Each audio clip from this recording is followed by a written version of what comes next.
안녕하세요. 저희는 LTIS 연구실의 요가의 옹비입니다. 옹리입니다. 오늘의 소개하는 주제는 Support Vector Machines SVM에 대해 소개하도록 하겠습니다. 일단은 SVM는 머신러닝 분야 중 하나로 팩터 인식, 자료 분석을 위해 지도 학습 모델 분류와 필기 분석을 위해서 사용을 진행합니다. 두 카테고리 중 어느 하나의 소개 데이터 집합이 주어졌을 때 주어진 데이터 집합을 바탕으로 새로운 데이터가 어느 카테고리를 소각하는지 판단하는 비활용적 이징 선형 분석 모델을 만들었습니다. 만들어진 분야 모델은 데이터가 사선대 공간에서 경계로 표현되는데 SVM 알고리즘은 그중 가장 큰 폭은 가진 경계를 찾습니다. SVM을 사용하여 계산하는 과정을 샘플을 구별할 수 있는 초표면을 찾는 과정이며 이 초표면을 SVM 분류입니다.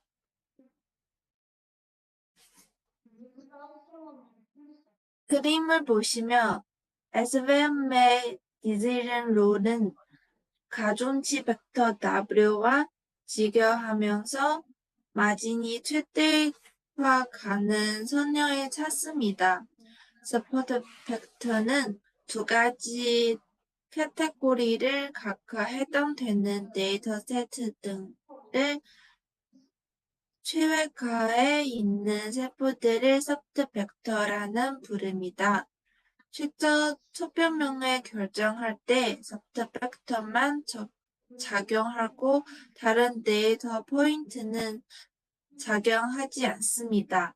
마진은 서포트 벡터를 통해 구한 두 카테고리 사이의 거리를 m이라고 하고 이를 최대화해야 합니다. 초표면의 어떤 N차원 공간에서 한 차원 낮은 -1 차원의 subspace를 말합니다. SVM을 세 가지로 나누었습니다. 첫 번째는 선형 분리선. SVM은 훈련 데이터가 선형 분리선을 만족할 수 있을 때 하드 마진 최대화를 통해 선형 분열기지 하드 마진 SVM을 없는 것을 학습할 수 있습니다. 두 번째는 선형 SVM을 훈련 데이터가 선형 분리성을 만족할 수 없지만 요사선형 분리성을 만족할 수 있을 때 소프트 마진 최대화를 통해 선형 번역기지 소프트 마진 SVM을 얻는 것을 학습할 수 있습니다. 세제 비선형 SVM은 훈련 데이터가 비선형 분류성 소프트 마진 최대화를 사용하여 비선형 SVM을 학습할 수 있습니다. 선형 SVM의 하드 마진을 보면 입력 데이터 X 그리고 외가 주어지며 하드 마진 SVM은 선형 분리성 문제에서 최대 마진 초표면을 해결하는 알고리즘이며 제한 조건을 세부 지점에서 결정 경계까지의 거리가 1 이상입니다. 하드 마진 SVM은 등각 2차 홈베이스 최저화 문제를 해결하기 위해서는 변화될 수 있습니다. 음식이 다음과 같습니다. 위의 식에서는 얻은 결정 경계의 인매의 세포를 분류할 수 있습니다. 마진은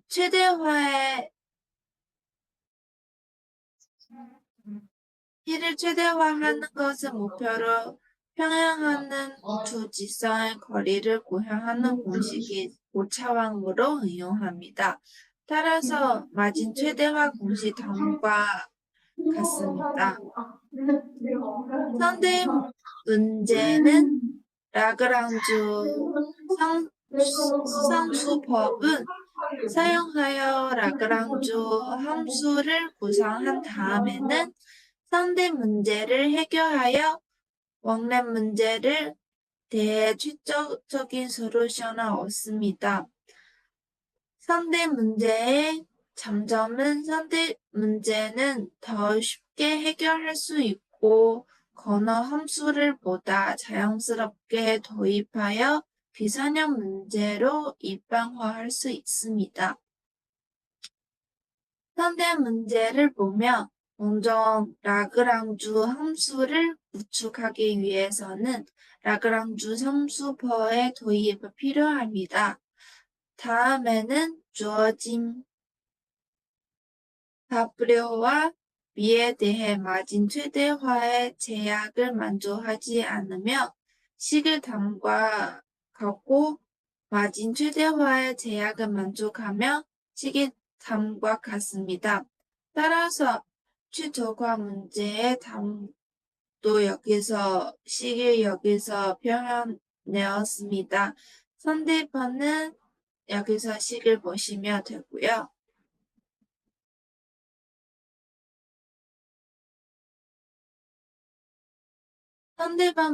상대 문제에 대해서 먼저 W와 B에 대해 에어의 최소값을 구한 다음에 알파에 대해 최대값을 구해야 합니다. 다음에는 알파에 대해 극대화를 구하며 식에서 음수를 변화한 후에 알파에 대해 최소값을 구하기도 합니다.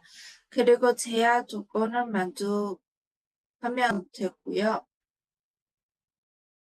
선형의 섭트 마진은 비선형 분리성 문제에서 하드 마진 SVM을 사용하며 분류 오류가 발생하므로 마진 최대화를 기반으로 한지 손실함수를 도입하여 새로운 최적화 문제를 구성할 수 있습니다.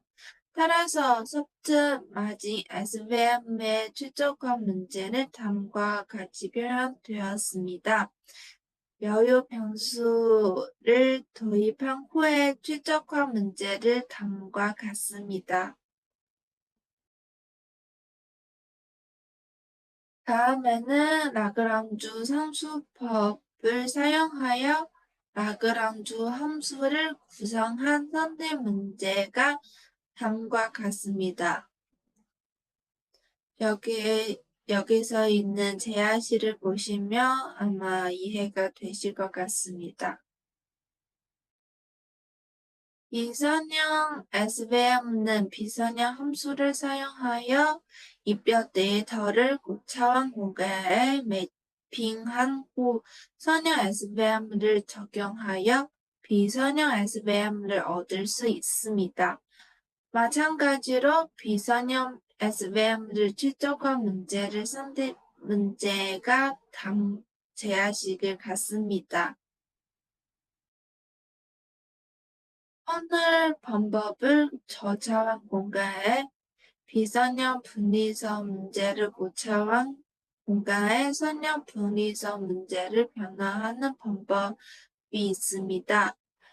SVM의 X에 매핑한 후에 선형 벡터를 나타내며 상대 문제를 다음과 제하식을 나눴습니다. 언어 함수는 다음과 같습니다.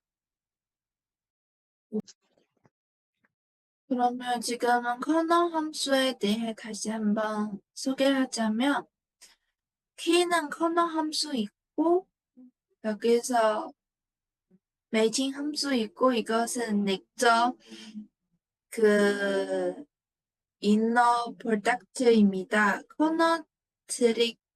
커너 함수를 사용하여 이것은 직접 계산하여 각각 여기서 여기 식을 나오는 함수를 계산하지 않도록 하여 커너 방법을 계산을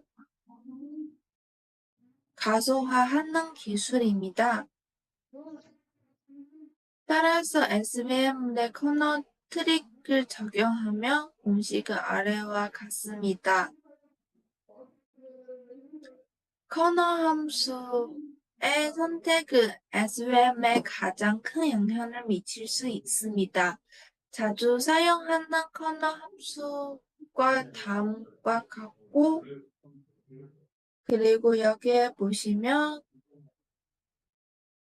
linear kernel, polynomial kernel, radial base function, Gaussian kernel, exponential kernel, Lipschitz kernel, ANOVA kernel, rational quadratic kernel, multi-quadratic kernel, inverse multi-quadratic kernel, 시그모디아 kernel 그중 시그모디아 kernel 간단하고 실용적입니다.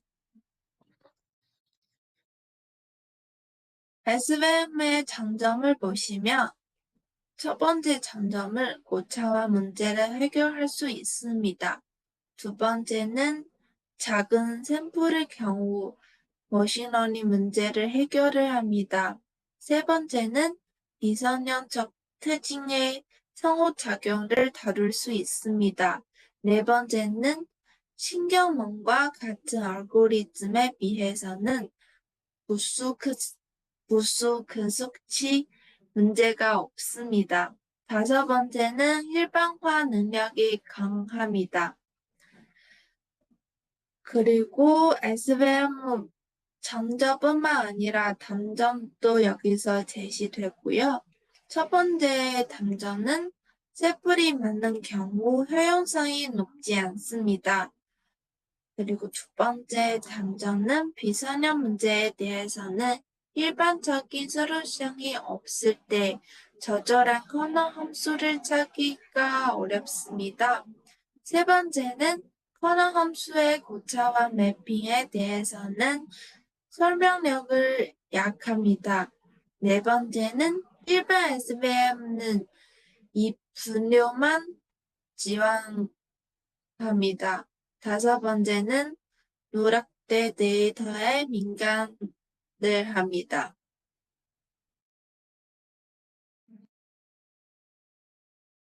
SVM 의견은 텍스트와 하드패 텍스트의 분류에 사용될 수 있고 이미지 분류에 사용될 수도 있습니다.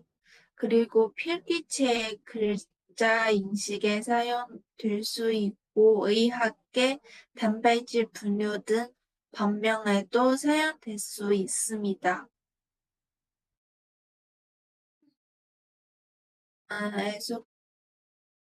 네, 안녕하세요. 이제 나머지 부분은 제가 설명하겠습니다. SVR는 회귀 문제에 대한 SVM의 응용합니다. SVR는 모든 데이터가 이 저평면까지의 거리를 최소화하도록 저평면을 찾아야 합니다. 실제 적용해서 다른 커너 함수와 하이퍼 파라미터를 사용하여 모델을 조정하여 더 나은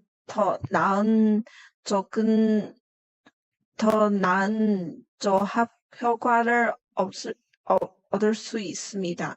SVR 회귀는 주시 예측, 주택 가격 예측 등 다양한 분야에서 적용할 수 있습니다.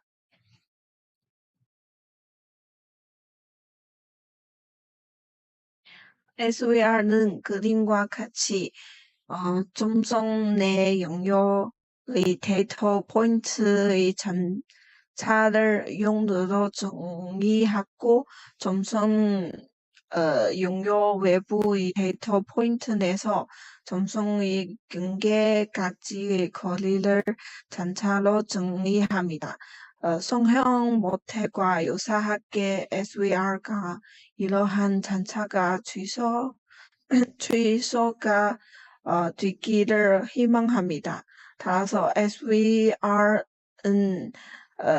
최저의 영역을 찾은 다음 영역 외부의 점을 회귀하는 것입니다. 혼료 데이터 D가 주어지면 회귀 모델을 학습하여 fx가 y에 최대한 가깝시키고 w와 b가 확정되기 못해 파라미터입니다. SVR는 다음과 같은 형식으로 변환됩니다. 여기서 C는 정규화 상수이고 이것은 아래에 표시된 순실 함수입니다. 여유 변수를 도입하면 식을 다음과 같이 다시 쓸 수 있습니다. 라그랑주 승수법을 도입하고 라그랑주 함수가 다음과 같습니다. 외적식을 대입하고 WB 그리고 여유 변수에 대한 L의 변도 함수를 용으로 하면 다음과 같습니다. 왼쪽의 네 가지 식을 오른쪽이 쉽게 대입하면 아래와 같은 SVR의 상대 문제를 얻을 수 있습니다. 위에서 말한 과정에서 KKT 조건이 종주되어야 합니다. 즉 요구 사항이 외적식과 같습니다. 따라서 아래의 두 부분이 0일 때만 알파 i와 이것은 0이 아닌 값을 취할 수 있습니다. 또한 이 두 부분이 동시에 성립될 수 없으므로 알파 i 와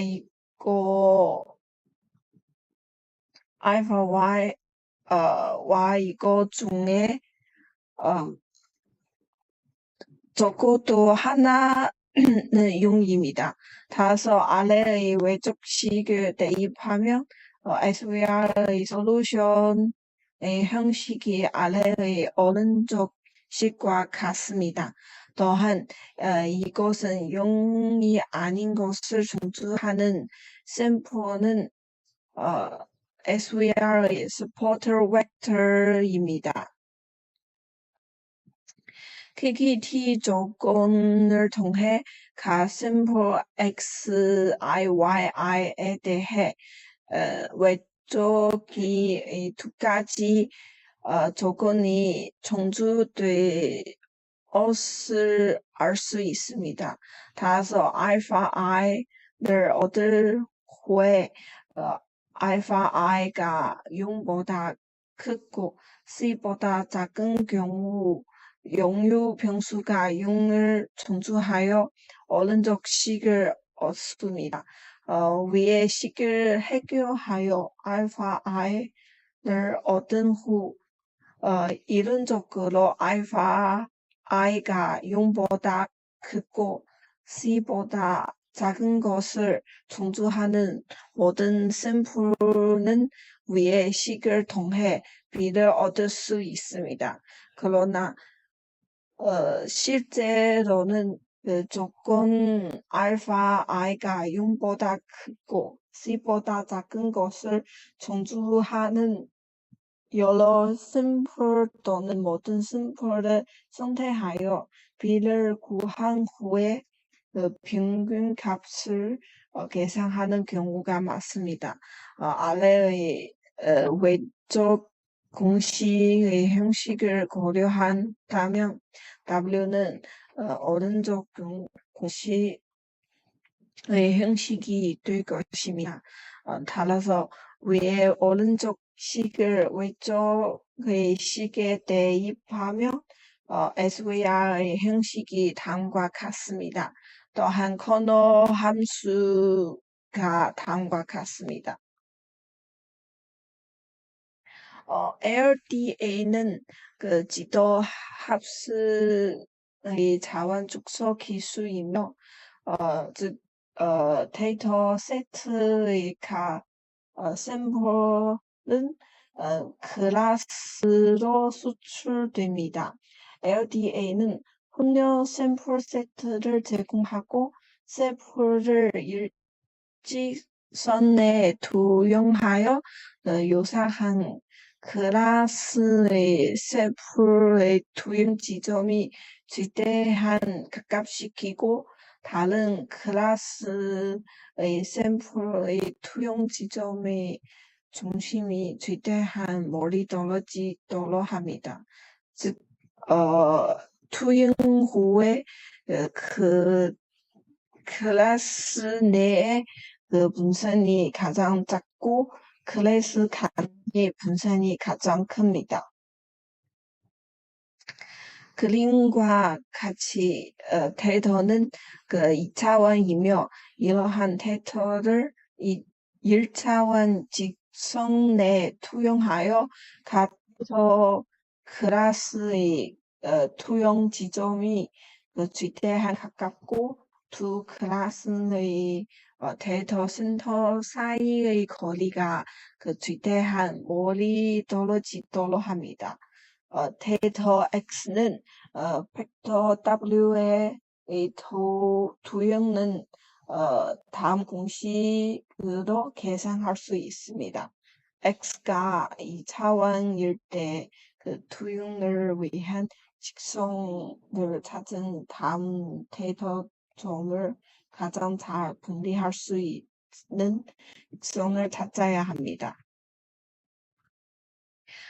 지도 합수의 경우 페이셜 성형 반별 분석이 대표적인 방법입니다. 데이터 X에 대해 뒤쪽의 방향 W에서 저차원 투영 Y를 찾고 싶습니다. 이 저차원 투영 Y 내에서는 그 동일한 클래스의 투영을 최대한 가깝게 하고 그 다른 클래스의 투영을 최대한 구별할 수 있습니다. 이 측정 지표는 피셔의 지표이기도 합니다. 원래 2차원 특징을 1차원 공간 내에 투영하고 샘플 Xi에 대한 투영 YI는 다음과 같습니다. 생성된 저차원 투영에 대해 다른 클래스의 투영을 최대한 멀리 떨어지도록 하고 동일한 클래스의 투영을 최대한 가깝시킵니다. 아래 그림을 보면 오른쪽 투영 벡터는 그 투영 Y가 다른 클래스를 더 유효하게 구별시키기 때문에 왼쪽 투영 벡터보다 우수합니다. 위에 그 기준을 바탕으로 피셔 지표가 확립되었습니다. 다른 클래스의 투영을 가능한 구별할 수 있도록 두 클래스의 샘플 평균을 고려합니다. 이 두 클래스의 샘플 평균이 가능한 멀리 떨어지도록 이것은 가능한 커야 합니다. 동일한 클래스의 투영을 최대한 가깝게 만들기 위해 클래스 내 샘플의 분산을 고려합니다. 클래스 내 샘플이 가능한 한 동일한 클래스 내에 모이도록 이것은 가능한 한 작가야 합니다. 따라서 페이셜 반표 분석의 목표는 다음과 같습니다. GW에 YI를 대입하면 다음과 같은 식을 얻을 수 있습니다. Facial LDA의 장점은 지도 합수의 경우에는 Facial LDA가 Facial 지표로 측정한 분류 정보를 최대한 유지했습니다. Facial LDA의 단점은 Facial LDA는 데이터를 저차원만 차원 축소합니다.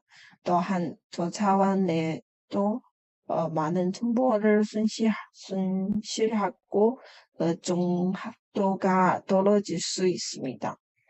Facial 반표 분석은 투영 기술을 사용하여 자원 축소를 수행하고 자원 축소를 통해 클래스 내의 병차를 계산하고 동시에 클래스 강의 병차를 계산하고 컨벡스 최적화 방법을 사용하여 클래스 내의 병차를 최소화하고 클래스 강의 병차를 최대화하는 직선 또는 저표면을 찾아 다른 클래스를 분할합니다. KFT 내에서 최저화 목표는 다음과 같습니다. SB는 매핑된 데이터의 클래스 간 분산 확률이고 이거 SW는 매핑된 데이터의 클래스 내의 분산 확률입니다. 공식을 변신 후 각각 아래와 같습니다. KFD에서 또 목표는 적절한 W를 찾은 것입니다. 다시 써는 이 두 부분이 다음과 같습니다. KFD의 중요한 응용 분야 중 하나는 이미지 인식 및 얼굴 인식이며 비성형 데이터 내에서 유용한 특성을 추출하는 데 사용됩니다. 또한 테스트 분류, 스물 정보화 및 다른 분야 내에서 비성형 데이터 처리에 사용됩니다.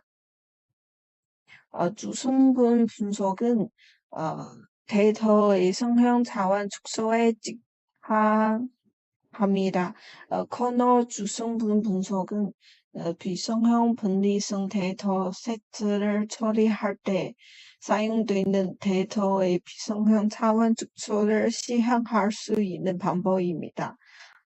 입력 공간의 행렬 X의 경우 먼저 비성형 매핑을 사용하여 X의 모든 샘플을 차원 또는 무한차원 공간으로 매핑하고 성형 분리성을 실행하도록 합니다. 다음에는 이 고차원 공간에서 PC의 자원 축소를 합니다.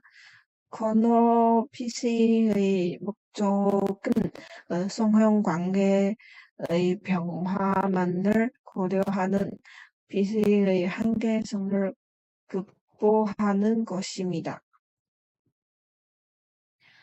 커널 함수 주성분 분석과 주성분 분석의 단계는 동일하지만 커널 함수로 원래의 데이터를 대체합니다. 커널 함수를 대입합니다.